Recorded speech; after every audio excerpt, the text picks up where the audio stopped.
Karachi city court में लियारी की इमारत गिरने से 27 अफराद की मौत का केस जुडिशल मजिस्ट्रेट जुनूबी ने मुल्जिमान को अदालती रिमांड पर जेल भेज दिया है।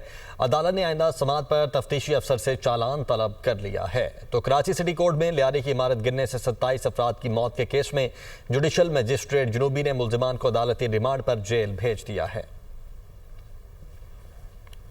कराची सिटी कोर्ट में लियारी की इमारत गिरने से 27 अफराद की मौत का केस जुडिशल मजिस्ट्रेट जुनूबी ने मुल्जिमान को अदालती रिमांड पर जेल भेज दिया है।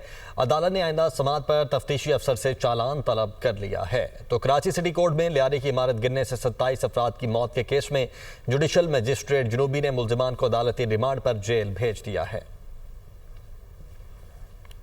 कराची सिटी कोर्ट में लियारी की इमारत गिरने से 27 अफराद की मौत का केस जुडिशल मजिस्ट्रेट जुनूबी ने मुल्जिमान को अदालती रिमांड पर जेल भेज दिया है।